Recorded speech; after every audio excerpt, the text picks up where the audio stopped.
and he decided to make this journey. As they drove out of Mitford yesterday morning, he'd steeled himself for the appearance of some long-suppressed emotion that would overtake him straight out of the box. But it hadn't happened.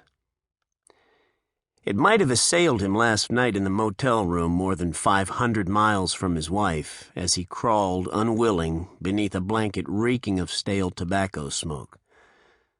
There'd also been a window of opportunity this morning when, downing an egg biscuit on the south side of Memphis, he'd felt suddenly panicked, ready to get behind the wheel and head back the way he'd come. But he'd caught such feelings red-handed and refused to give in to them. What he was doing had to be done, even if it produced despair, which was probable, or grief, which was likely, or anger, which was almost certain. A few stores, acres of kudzu. "Brigadier General Samuel Benton," he said, speaking to his dog. It would be a miracle if he could remember the names of all the generals buried in Hillcrest Cemetery in Holly Springs. Brigadier General Winfield S. Featherston, Brigadier General Christopher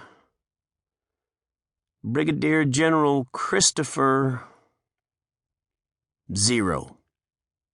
He'd have to recall this particular surname before the long, solemn train of names could move forward as they'd done in his fifth-grade recitation of Hillcrest's illustrious dead.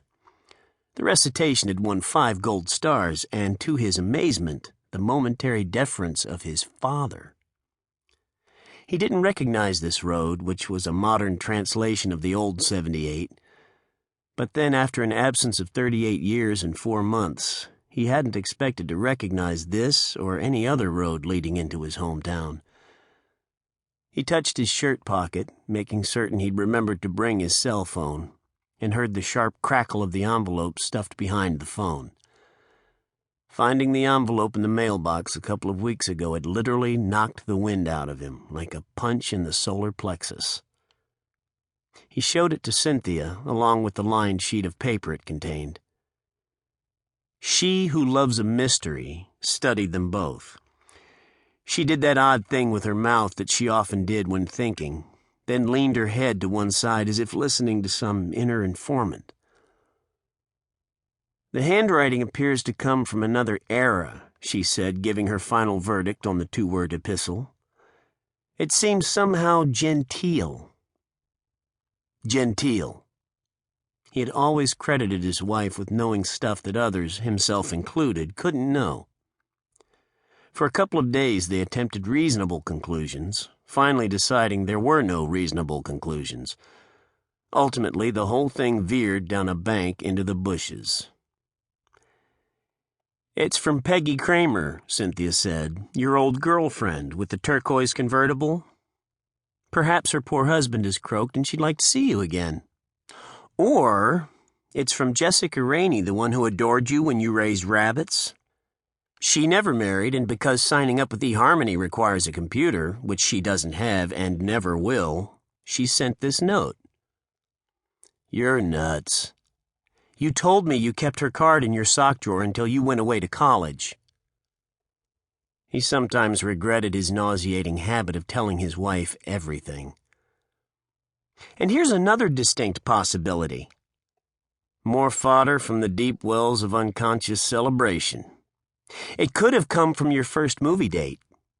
You said you felt terrible that her parents had to sit across the street drinking coffee for 2 hours. The movie was... Wait, don't tell me. Flying Tigers."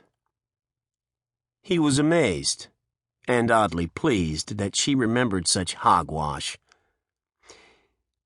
"If we had nothing else to do," she said, "we could make a whole book out of what lies behind these 2 little words." Again and again he examined the envelope and the careful inscription of his name and address. The postmark partially covering the stamp was blurred but readable. It was definitely Holly Springs, though it might have come from Jupiter or Mars for all its cryptic content.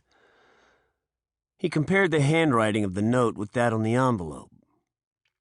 The same. In the